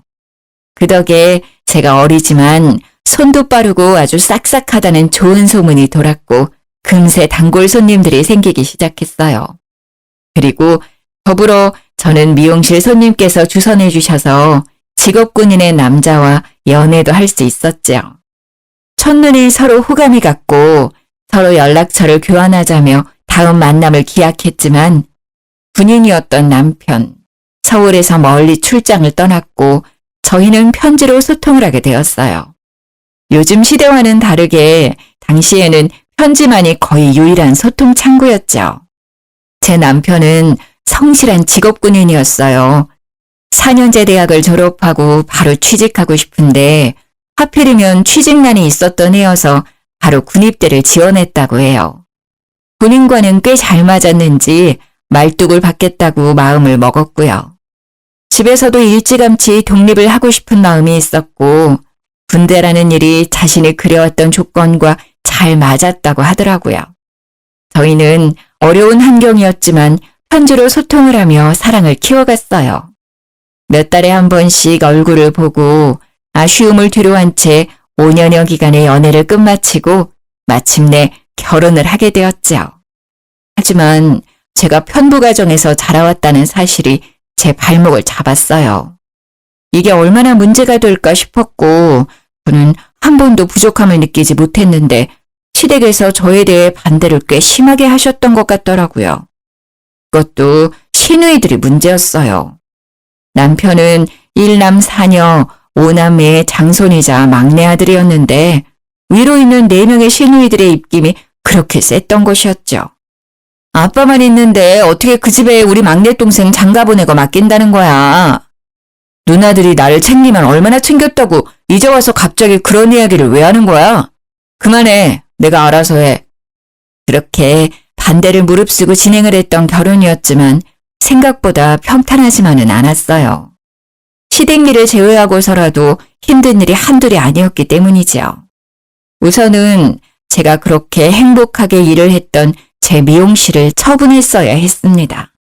직업군인인 남편과 한 지붕 밑에서 살기 위해서는 어쩔 수 없는 처사였지요. 정말 피눈물이 났어요.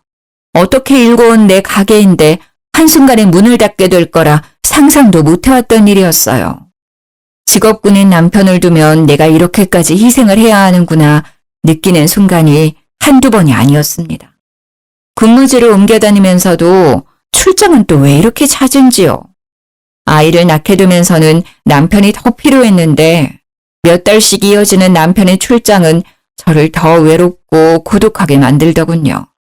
항상 밝고 유쾌했던 저인데 저에게도 이런 힘든 순간이 찾아오기도 하는구나 싶었어요. 길고 어두운 끝이 보이지 않는 터널을 지나가는 기분이었어요. 말 그대로 끝이 보이지 않았지요. 5남매 중에 막내 아들인 제 남편은 사실 그 시절에 귀하게 자라고 사랑도 많이 받았을 거라 생각했는데 말이죠. 시누이들이 남편을 그렇게 예뻐하지 않았어요. 사실 예뻐하지 않는 수준이 아니었죠. 미워하는 것에 가깝게 아주 못되게 구는 일들이 많았어요. 초반에는 그냥 자매들끼리 마음이 잘 맞아서 그렇게 똘똘 뭉치는 건가 그러려니 하려고 했어요. 그런데 그 정도가 보통 심한 게 아니었습니다. 남편도 그렇게 미워하는데 저라고 예뻐했을까요? 당연히 아니죠. 정말 시어머니도 시키지 않은 시집살이를 시누이들이 그렇게 시켰어요. 예를 들어 시누이들은 우리 가족을 무시하다시피 하는 일들을 아주 자연스럽게 했지요. 시댁 어르신 생신도 사실 뻔하게 아는데 저희 가족만 부르지 않고 자기들끼리 잔치를 벌이기도 했고요. 아이들을 결혼시킬 때에도 그렇게 어렵지도 않은 청첩장 한 장을 제대로 전해준 적이 없어요. 가족끼리 이럴 수 있나 싶을 정도로 저희 가족에게 가혹하게 대했어요. 저와 제 남편은 성인이니 그렇다고 쳐도 애들한테는 그러지 말아야 한다고 생각하는데 말이죠. 생일이라고 선물 한 번, 학교 들어간다고 용돈 한 번 제대로 받았던 기억이 없어요. 아이들한테는 넷이나 있는 고모들인데 예쁨 받기는커녕 무시당하는 모습이 마음 아팠죠. 곱씹을수록 서럽기만 해요. 왜 이렇게까지 심하게 구는지 감이 오지도 않고 잘 모르겠더라고요. 시댁에 다녀올 때면 항상 골똘히 생각을 했죠. 도대체 무엇이 문제일까요? 남편과 부부싸움도 잦았고요. 도대체 뭐가 문제야? 신우들 해도 너무하잖아. 진짜 창피해서 어디 말도 못하고 당신한테 말하는데 그게 뭐 잘못이야? 어쨌든 내 누이들인데 그렇게 말 함부로 하면 내가 뭐가 되겠어? 내 체면은 생각 안 해? 아니, 체면이 밥 먹여 살려줘? 우리 가족 무시당한 건 당신 체면 아니야? 이미 체면은 다 날아간 지 오래구만. 왜 이제 와서 그런 이야기를 하냐고. 내 편 좀 들어주면 어디가 덧나? 당신 기분 나쁠 만한 상황이고 우리 무시당하고 살아온 게 한두 번이야? 그건 그거고. 우리가 뭔가 말한다고 달라질 사람들이 아닌데 왜 그래 새삼스럽게. 그냥 우리가 좀 참고 넘기자 좀. 일 키우지 말자고. 조용히 넘어가자. 답답한 노릇이죠. 조용히 넘어간다고 넘어가지는 일이 따로 있죠. 시누이들은 우리 가족들을 눈앞에 두고도 없는 사람 취급을 하는데 아이들은 커가고 가족 행사에 참여를 안 할 수도 없고 한다고 해도 이런 대우를 받는다는 건 저로서는 납득이 되지도 않았습니다. 그런데 남편은 제대로 제 편도 들어주지 않으니 속이 썩어 들어가는 것 같았어요. 너무 열받고 화나서 당시에 마음 좀 다스려 보겠다고 하지도 않던 육아원도 끊고 명상을 하기도 했었어요. 당연히 제 화병은 나아질 기미가 보이지 않았고 우라통은 터져갔어요. 그래도 버틸 수 있었던 힘은 시어머니 덕분이었어요. 시어머니께서 유달리 저와 저희 가족을 예뻐하셨기 때문이에요. 시누이들이 괴롭히고 난리를 쳤어도 시댁 식구들을 원망하더라도 시어머니를 보며 버틸 수 있었어요. 시댁 식구들 중에 어머니께서 아이들을 봐줬던 경우는 없었어요. 독립적으로 각자 빚지지 않고 살아야 좋은 거라며 신념처럼 아이들을 봐주시지 않으셨던 것 같아요. 그렇지만 저희 아이들의 경우 막둥이가 낳은 새끼들이라며 저희 부부가 가장 고생이 많다며 아이들을 봐주시기도 하고 여러모로 도움을 많이 주셨어요. 그러면서도 생색 한 번 내신 적 없으시고 기분 나쁘게 무시하셨던 경우도 없었어요. 항상 점잖고 상냥하게 저희 가족을 조용히 서포트해 주셨죠. 게다가 남편이 다른 지역으로 오랫동안 출장을 가게 될 경우에는 꼭 시어머니께서 집으로 오셔서 도와주셨어요. 집이라고 해도 남편이 군인이라 작은 관사였는데요. 작은 집이지만 열심히 살림살이 꾸려서 살아간다며 예뻐해 주셨어요. 결혼한 제 친구들 중에서 누구도 시어머니 좋다고 이야기했던 경우는 없었는데 제 경우가 특이하긴 하죠. 저는 시어머니가 불편하기보다 너무 감사하고 좋았어요. 특히 저의 경우에 어머니의 부재 속에 유년 시기를 겪어와서 그런 건지 시어머니가 도와주시고 챙겨주시는 것들이 하나하나 다 좋았고 감사하더라고요. 그리고 시어머니에 대해 한 가지 사실을 덧붙이자면 말씀을 하지 않으시는 분이었어요. 말씀을 못 하시는 분이 아니었는데 과거에 실어증에 걸리게 되어서 말씀을 안 하게 되셨다고 하더라고요. 그 정확한 사연은 제가 잘 알지 못했지만 항상 마음으로 따뜻하게 느껴지는 분이었기에 저는 시어머니를 누구보다 사랑했어요. 제 어머니라고 생각했어요. 그리고 시어머니도 저를 그렇게 예뻐해 주셨어요. 딸이 넷이나 되지만 막내 아들의 며느리로 들어온 저를 가장 예뻐해 주셨고요. 별건 아닐 수 있지만 집안일로 시부모님을 뵙게 되면 꼭 저희 아이들 용돈은 빼놓지 않고 챙겨주셨고 가족들은 별로 안 좋아하지만 제가 시어머니 표 만두를 참 좋아했는데 시어머니가 꼭 2-3달에 한 번씩 손만두를 빚어서 저희 집으로만 붙여주셨어요. 식당에 가게 되어도 꼭 저를 옆에 두시고 식사를 하셨는데 시누이들 눈에는 이런 모습들이 괜히 더 눈꼴 시리게 느껴졌던 것 같기도 해요. 그리고 시댁의 형편은 꽤 괜찮아서 금전적으로 부족하거나 쪼들리고 힘든 경우는 거의 없었는데요. 공무원 박봉이라며 저희 남편 군인 봉급 짜다고 꼭 생활비로 보태라고 시어머니께서 남편 몰래 용돈을 쥐어주시기도 하는 경우도 많았어요. 아유, 어머니, 이렇게 안 챙겨주셔도 괜찮아요. 매번 받기만 해서 어떻게 해요. 죄송해요. 이런 소통은 거의 손짓발짓으로 하는데 눈치가 빠른 저는 어머니의 이야기를 특히나 잘 알아차려서 좋아하셨어요. 그리고 시어머니는 제가 어머님 머리를 직접 해드리는 것을 좋아하셨어요. 염색을 하지 않으신 건강한 백발의 머리였는데 염색은 원치 않으셔서 주로 파마를 해드렸는데요. 꼬불꼬불하게 파마를 해드리는 것이 저의 역할이었어요. 파마가 잘 나오든 나오지 않든 항상 마음에 들어하시고 파마를 마치고 나서 세팅을 해드리면 꼭 머리를 연신 만지작 거리시면서 소녀처럼 거울을 자주 들여다보시곤 했어요. 고맙다는 마음은 저를 꼭 안아주는 포옹으로 표현하셨고요. 어머님, 제가 20살 때부터 계속 머리는 말아왔는데 어머님처럼 머리가 예쁘게 잘 어울리시는 분은 본 적이 없어요. 그리고 흰 백발의 머리가 어쩜 이렇게 잘 어울리실 수가 있어요? 정말 너무 고우셔요, 우리 엄마. 그런데 상상도 못했던 폭풍 같은 일이 저희 가족에게 일어나게 되었어요. 어느 날 갑자기 어떤 노년의 여자분이 저희 시댁으로 찾아왔던 것이 사건의 발단이었죠. 문 열어! 문 열라고! 여기 사람 있는 거 다 알고 찾아왔다 이 말이야! 열어서 노인네 다 죽는다! 지금 안 열면 나 진짜 쓰러진다! 사람 죽네 죽어! 죽기 전에 문 열어! 아니, 아침부터 이게 무슨 소란이냐? 어떤 놈이야, 이거? 아이고, 늙어서 모르시나? 기억을 못하는 척 하시는 건가? 나 아시잖소? 나예요. 나 꽃분이. 꽃분이 기억 못하시나? 본인을 꽃분이라고 소개하는 노인분이 시댁을 찾아왔다고 했어요. 그러고는 다짜고짜 내 아들 내놓으라고 고래고래 소리를 지르며 난리를 쳤다는 거예요. 정말 동네가 떠나가라 소리를 지르며 창피란 창피는 다 줬던 거죠. 시아버지가 상황 설명을 해주시는데 무슨 말도 안 되는 드라마인가 싶었어요. 버젓이 시어머니가 계시는 집에 들이닥쳐서 아들을 내놓아라? 집을 잘못 찾아온 게 아닐까 싶었는데 그건 제 생각이었고요. 사실 얽히고 설켜있는 사연이 있었더라고요.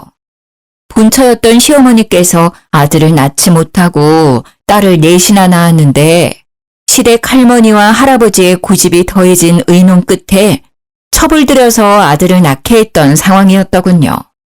귀하게 어렵게 첩을 통해 얻은 아들 자식이 제 남편인 것이었더라고요.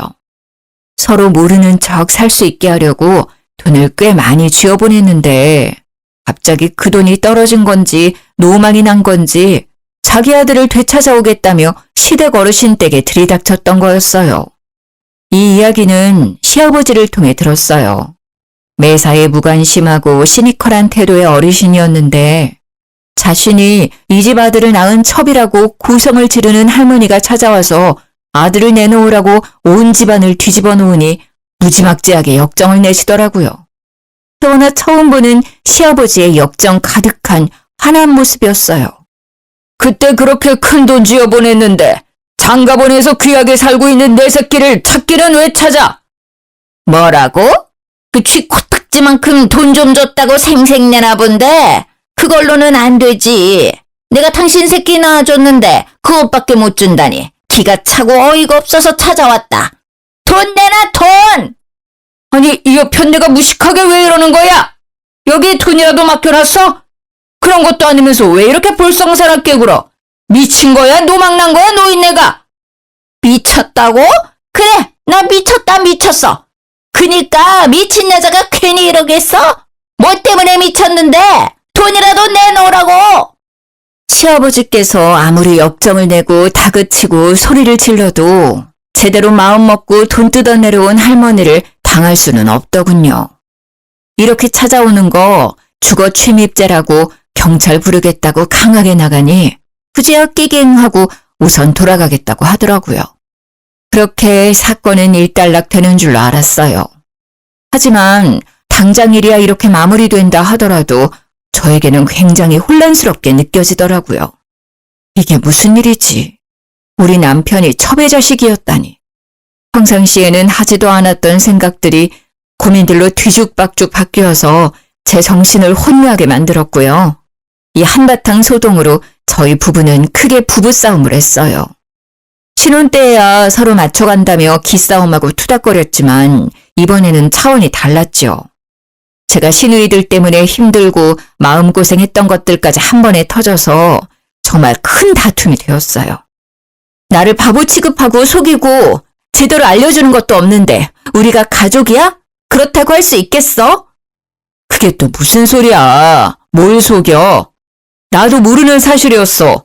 나라고 그런 이야기가 기쁘고 즐거웠겠어? 우리끼리 위로하고 다독여도 부족할 판에 왜 짜증이야? 당신이 모르고 있다는 게 말이나 되는 소리야? 그리고 신우들은 이 사실을 분명히 알고 있었을 거라고. 그니까 당신이나 나나 우리 자식들이나 모서리 취급해왔던 거 아니야. 투명인간 취급하고 무시하고 깔보고. 우리가 뭐가 못나고 뭘 잘못했다고 그런 대접을 받아야 하냐는 말이야. 안 그래? 이 집 구석 진짜 못 살겠어. 너무 힘들어. 저는 제 남편이 설마 이 사실을 모르고 있었을까 싶었어요. 알고는 있었는데 저에게 말하기 어려워서 속여온 게 아닐까 싶은 마음에 그게 너무 괘씸했던 것이죠. 하지만 남편은 죽어도 몰랐다고 정말 본인이 더 억울하다며 얼굴을 붉히는데 거짓말은 아닌 것 같더라고요. 그래서 속는 셈 치고 남편을 믿어보려 했어요. 그리고 남편은 왜 이렇게 시누이들이 본인을 미워할까 고민이 많았었다고 해요. 어떤 이유도 없이 그저 미움을 받아와서 그냥 그러려니 살았다고 하더라고요. 자기 아내까지 이렇게 미워할 줄은 몰랐다면서요. 어린 시절 부모님이 간식을 사와도 부스러기 쪼가리를 주거나 주지 않는 경우가 많았고 공부를 할 때도 저녁에 불을 켜고 공부하면 유난 떤다며 욕을 그렇게 들었다고 했어요. 게다가 어린 시절부터 꼭 그렇게 시누이들끼리 쿵짝짝이 잘 맞아서 본인을 왕따시키듯이 굴고 생일이라고 롤케이크라도 사주시면 한 조각도 받아먹지 못하고 생일 노래도 제대로 들어본 적이 없다고 했어요. 불쌍하더라고요. 남편에게 이런 과거가 있었다니. 왜 이야기를 하지 않고 이제와 이야기를 하냐고 나무랐더니 자신의 과오처럼 느껴져서 일부러 피하고 살았다고 하더군요. 어린 시절의 상처, 어떻게 보면 평생의 상처로 남기도 하는데 어린아이에게는 감당하기 힘들었을 경험들이 제가 모든 상황을 다 알고 듣지는 않았지만 참 안쓰럽더라고요. 아버지께서는 친아들이라 예뻐해 주시는 것이 그렇다 쳐도 어머니는 어떻게 당신을 예뻐하실 수 있었던 거냐고 물어봤어요. 남편 자기도 모르겠다고 하더군요. 자신이 미움받은 것은 시누이들이 막내 동생 시기 질투하는 것으로만 생각해왔다고 하더라고요. 그런데 하필이면 저희 부부가 시댁에 인사드리러 간 날 또 남편의 모친이 문을 쾅쾅 두드리며 돈을 요구하러 온 거예요. 문 안 열어! 내가 오늘은 꼭 돈 받고 갈 거야! 이런 더러운 인간들 돈도 안 주고 돈 내놔 돈! 동네 사람들 이 집구석이 아주 콩가루 집구석이에요. 동네 사람들 이거 다 하셔야 하는데 이 집 막내 아들이 사실은 내 새끼예요. 돈 내놓으라는데 귀한 아들 데려다 놨더니 돈도 안 주고 노인네들이 아주 노망났어요. 이 집 노인네들. 당혹스럽고 무서운 마음에 졸아서 아이들만 껴안고 있었네요. 시어머니를 바라보며 어떻게 하죠? 어떡하죠? 한숨 섞인 걱정만 이야기했어요. 제 모습을 보던 시어머니의 눈빛이 갑자기 바뀌었어요. 그러고는 현관문을 열고 노인분을 마주했죠. 실어증이 있으셨던 어머님이 무척이나 근엄하고 또랑또랑한 목소리로 호통을 치셨어요. 당신 새끼가 도대체 여기 어디 있다는 거예요? 그때 다 버린 자식 아니었어요? 같이 키우자고 손 내밀었을 때는 거들떠도 보지 않고 그렇게도 매정하게 떠나더니만 이제 와서 돈 떨어졌다고 자기 새끼 찾는 부모가 어디 자기 새끼 낳은 부모라고 할 수 있겠어요? 알고 보니 시어머니께서도 시어머니의 어머니, 즉 시할머니와 의논을 하고 합의하에 아들을 낳기 위해 첩을 들이셨던 상황이었는데 그 첩이라는 사람이 알고 보니 완전 망나니 같은 사람이었고 따로 집을 내어줄 테니 아들을 키우라고도 부탁을 했었는데 자기는 남정네들 없이는 못 산다며 아들만 키우고는 살 수 없다고 발목 잡히기 싫다며 돈을 받고 떠났던 상황이었어요. 저희 시어머니라고 아주 신나고 달갑게만 이 상황을 받아들이신 건 아니었죠. 아들이 없어서 받게 되는 끝이 나지 않는 구박과 시댁살이에 지쳐서 첩을 들이자는 것에 찬성을 했던 것이었죠. 그런 시어머니가 참 가엾게 느껴졌어요. 첩이라는 노년의 여자분과 실랑이를 했어요. 어떻게 말씀을 하셨어요? 어머니, 정말 너무 대단하세요. 전 무서워서 벌벌 떨기만 했잖아요. 너희들, 혹시 어떻게라도 할까 해서 그랬던 거지. 얘야, 나는 아직도 말을 하는 것이 서툴고 어렵구나. 어머니는 지금도 말이 잘 안 나오고 얼어붙고 설명하고 말을 하는 게 머리가 쭈뼛 서는 일이라고 하셨어요. 하지만 그 노인이 자식들을 해코지라도 할 수 있겠다는 생각에 강하게 말씀하셨다고 하더라고요. 사실 시어머니도 정말 무섭고 떨리는 상황이었을 텐데 실어증을 기적적으로 극복하시면서까지 저희를 보호해 주셨다는 게 정말 감동이었어요.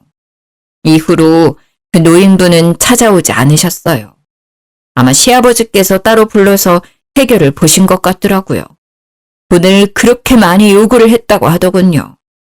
예전에는 조용히 뒤에서 돈을 받아갔던 상황이었는데 해도 너무하다 싶어서 아버님께서 그만하라고 말씀을 드렸다가 이 사달이 난 거였고요. 아들을 자기 자식처럼 생각을 했더라면 아들한테 미안해서라도 저렇게 행동은 못할 것 같은데 말이죠.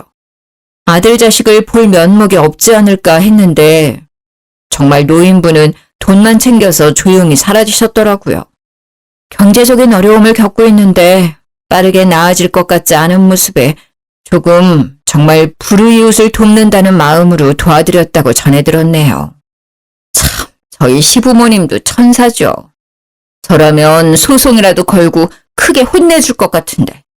어쩌면 내 아들의 친모라는 타이틀이 마음에 걸려서 그렇게 모질게 굴지도 못했던 것 같아요. 하지만 중요한 건 제 남편 마음이 말이 아니었다는 점이었죠.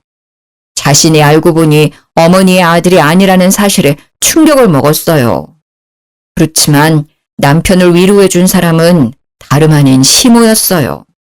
실어증이 있으신 지 오래였지만 아들 내외를 위해 용기를 내어 말씀을 하셨고 그 이후로 꾸준한 연습 끝에 짧게 말씀이 가능해지셨어요.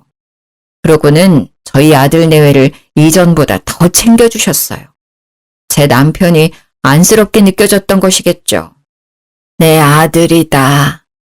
네가 어떻게 생각하든 너는 내 아들이니 스스로 귀하게 생각해야 해. 이렇게 제 남편을 위로하는 말씀들을 참 많이도 해주셨어요. 남편은 오히려 묵묵하게 눈물을 훔치는 경우가 많았어요.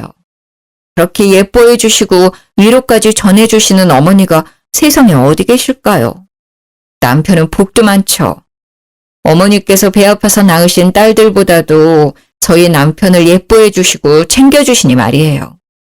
시누이들이 이 상황을 곱게 보지 않았죠. 당연히 시누들은 득달같이 달겨들어서 그렇게도 알과알부 이야기를 많이도 했어요. 시누이들은 자기들이 비밀을 보장해서 그래도 그동안은 이 사실을 모르고 살지 않았냐며 우리 덕분에 좋았던 시절이 있었다고 이제 그 시절은 다 가서 어떻게 하겠냐고 비꼬는 이야기들만 계속했어요. 첩자식이 꾸린 가정인데 잘 지내봤자 얼마나 잘 지내겠냐며 모욕적인 언사는 기본이었어요. 시누이들이 어떻게 한 명도 빠짐없이 그렇게 못되게 굴 수 있을까요? 우리 사실 다 알고 있었는데 조용히 눈 감아온 거야. 알지? 그러니까 우리 덕에 좋은 시절 지냈던 거지. 그 사실을 미리 알았어 봐라. 결혼이라도 제대로 할 수 있었겠냐? 아주 양가 집안에서 난리 쑥대밭이었겠지. 안 그래? 그니까 말이야. 고마운 줄 알아야지.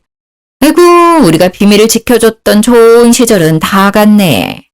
어쩌냐? 이제 더 힘들어지겠네. 우리 집안 자식도 아니고 첩의 자식인데 이를 어째?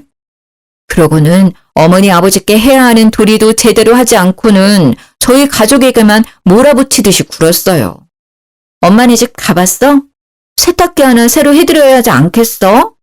추석 선물 그게 뭐야? 우리는 그렇다 쳐도 우리 엄마 아들씩이나 되고 뭐 하나 제대로 된 거 사드린 적 있나? 생각 좀 해라. 너무하지 않냐? 엄마 아빠한테 맨날 받기만 하는 것도 부끄러운 줄 알아야지. 저는 그저 시누이들 앞에서는 주눅 들고 작아질 수밖에 없었어요. 어머님께서 저희 가족을 아무리 예뻐하신다고 해도 제 남편의 출신이 달라지는 것도 아니고 저희가 그게 흠이라고 생각하지 않고 시부모님도 괜찮다고 해도 시누이들이 그렇게 저희를 못 잡아먹어서 안달이니까 말이죠. 그 후로 몇 년간 어머니의 위로와 시누이의 구박 아래 저희는 온갖 스트레스에 시달리며 살아갔어요. 하지만 저희 식구들의 근간을 흔들 만한 큰일이 벌어졌습니다. 아버님께서 쓰러지신 거예요.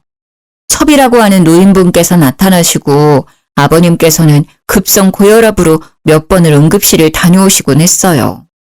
혈압이 너무 높은데 연세도 있으시다 보니 항상 조심해야 한다는 의사의 조언을 새기며 살아오셨죠.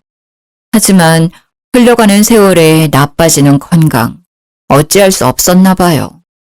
아버님께서 병상에 누워 계시는 상황이 발생하자 다들 피하기 바빴어요.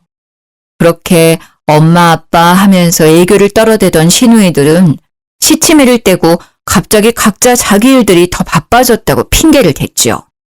아, 내가 갑자기 일이 늘었네. 일을 어쩌나?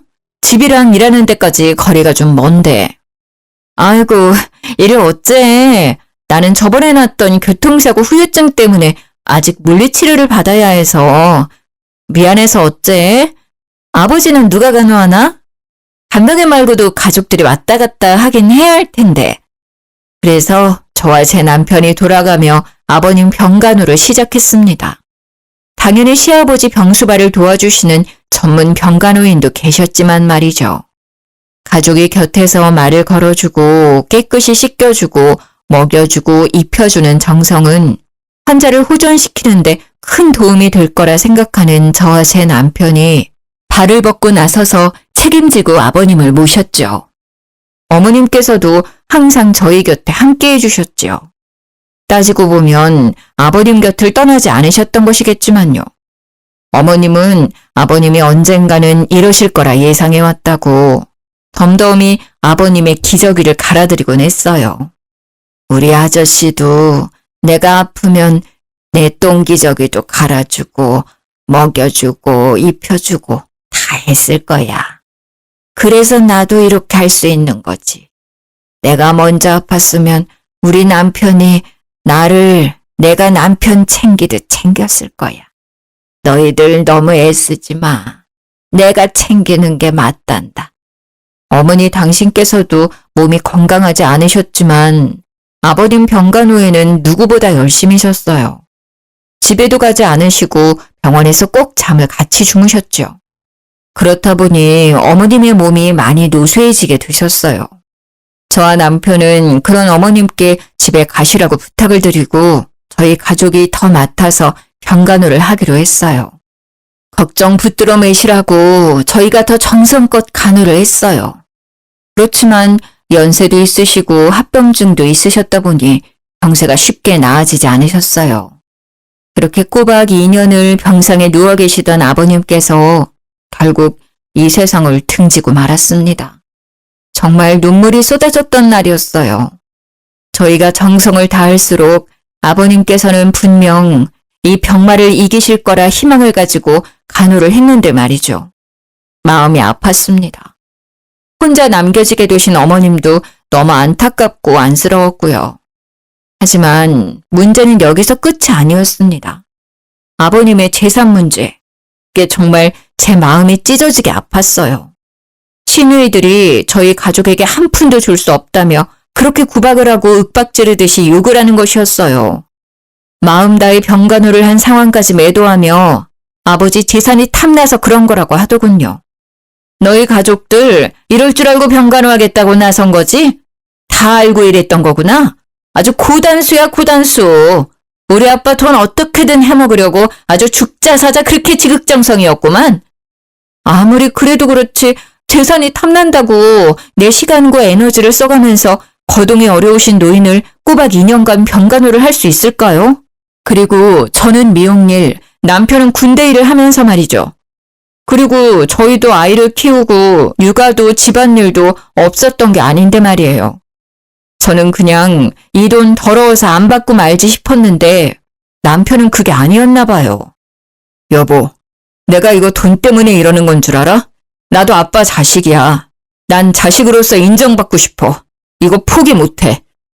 아버지의 돈이 탐난다는 것보다 아버지께 진짜 자식으로서 인정받는 길이라는 생각이 들었나 봐요. 항상 너희들의 기세에 죽어서 살아왔던 남편이 웬일인지 지지 않고 받아치며 본인이 받을 수 있는 유산에 대해 주장을 했어요. 너희들 알겠는데 나도 아버지의 자식이야. 그거 분명하다고. 그래, 다들 잘나신 거 알겠는데 아버지 아프셨을 때 누가 아버지 병수발했어? 제대로 와서 아버지 화장실 가시는 거라도 도와준 적 있어? 휠체어라도 끌어서 외출 도와드린 적 있냐는 이 말이야. 아무것도 안 한 너희들이랑 곁에서 임종까지 시키면서 눈물로 병간호한 나랑 누가 더 자식 노릇했다고 생각해? 아니 머리에 피도 안 마른 놈이 어디서 대들긴 대들어. 너희 줄 돈 없어. 여기 사인해. 사인해야 깔끔해지는 거야.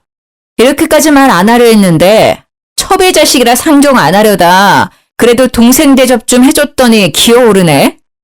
우리 아버지는 우리 위에 자산을 남기신 거지 첩의 자식까지 챙기시려고 자산 남기신 건 아니라고 본다. 너도 동의하지 않니? 아니, 난 동의 못해요. 절대 사인 못해. 아니면 소송 가요.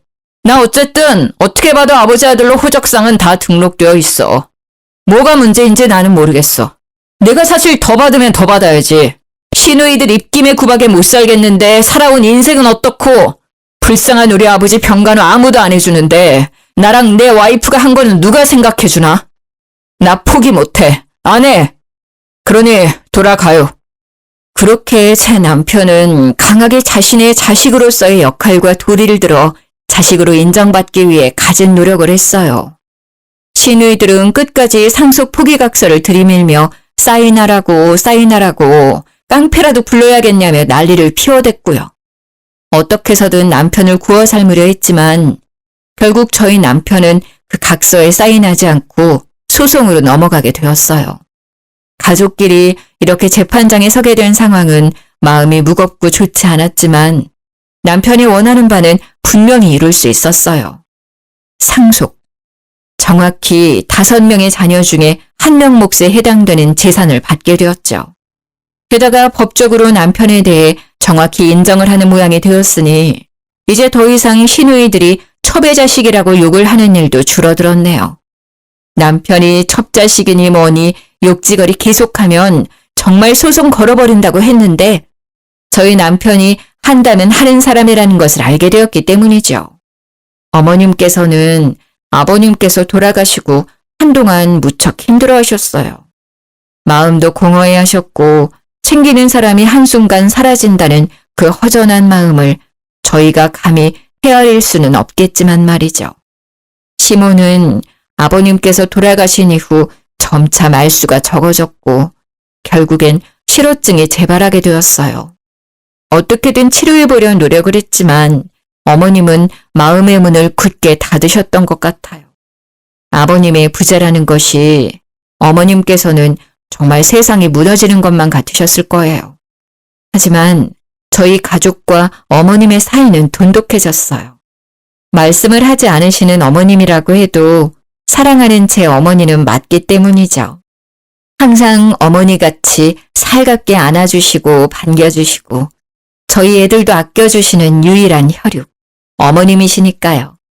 제가 뒤돌아서 생각해봐도 어머니 마음이 참 이해가 되더라고요. 지금 내가 의지하고 살아가는 남편이 아프고 시름시름 앓고 약해지다가 죽게 된다는 상황을 상상만 해도 눈물이 나는데 직접 이를 겪으신 어머님께서는 오죽하시겠어요? 많은 고생을 하셨던 우리 어머니. 그렇게 아버님이 돌아가신 지 1년도 되지 않아 어머님께서도 유명을 달리하시게 되었어요. 제 삶에서 가장 많이 울었던 날이었죠. 어머님께서 이 세상을 떠난 날, 저는 어머니의 얇은 손목을 붙잡고 그렇게 아이처럼 엉엉 울었습니다. 어머니, 제발 가지 마세요. 이제 더 행복하게 살아야 하지 않겠어요? 그렇게 흐느끼며 어머님을 끝까지 놓을 수가 없었네요. 신우들도 어머님, 아버님 두 분이 이렇게 허망하게 돌아가시니 머리를 어디 한 대 맞은 것처럼 조금은 달라지긴 하더라고요. 저희 가족이 얼마나 애쓰면서 두 분께 잘했는지, 그 두 분도 저희를 얼마나 아껴주셨는지를 알았으니 말이죠. 어머님께서는 특히나 저희 애들을 예뻐하셨죠. 그래서 항상 감사한 마음이었고요. 어머님께서 돌아가시고 유품을 정리하고 어머님 재산도 정리를 하게 되었는데 어머님께서 저희 애들 이름으로 들어두신 꽤 많은 주식이 있었다는 것을 알게 되었어요. 그래서 감사하게도 그 주식이 아이들 밑으로 들어가게 되었고 저희는 아이들 대학 학비 걱정은 덜어낼 수 있었어요. 참, 돌아가시면서까지 저희 가족을 마음속에 품고 사랑해 주시는 어머님의 마음. 정말 눈물이 앞을 가리더라고요. 제가 이런 사랑을 여태 받아본 적이 없어서 그런지 어머님이 더 그립고 애틋했어요. 사연을 들려드리는 지금도 어머님이 보고 싶네요. 제 이야기를 들으신 여러분의 마음은 어떠신가요? 이야기를 들려드린 저의 마음은 홀가분합니다. 제 삶에 나름의 고난과 역경을 정직한 방법으로 이겨냈다는 생각이 들어서 제 스스로 대견하고 뿌듯하기도 해요. 어려운 환경에서 자라나서 제 아이들에게는 꼭 좋은 환경 속에서 자랄 수 있게 하겠다는 다짐이 있었는데요. 돌아가신 시부모님 덕분에 감사하게도 넉넉한 형편 속에서 교육받고 뛰어놀며 씩씩하게 자랄 수 있었어요. 저희 아이들에게도 꼭 할머니, 할아버지에 대한 감사함을 잃지 않게 하려고 자주 이야기를 하곤 해요. 각자의 어려움이 다를 거라 생각해요. 아무리 제가 어려웠다고 해도 누군가는 저보다 더 어렵고 고통스러운 환경 속에서 저보다 더 멋지게 극복을 해내시기도 하겠죠. 그렇기에 저희 모두가 참 다르면서도 닮아있다는 생각이 들어요. 이렇게 제 속 이야기를 하면서 마음이 시원해지고 누군가에게 공감을 받으며 웃음과 눈물을 선물할 수 있다는 것은 정말 저 스스로에게도 뜻깊은 일이라고 생각이 들어요. 먼저 하늘나라에 가신 아버님, 어머님 덕분에 이렇게 잘 지낼 수 있게 되어서 감사하고 눈물이 나요. 아직도 기일이 되면 마음이 뭉클해지며 눈물이 나더라고요. 제가 죽는 날까지 어머님, 아버님 그리워하며 그리고 예뻐해 주신 저희 자식들 잘 키우려 해요.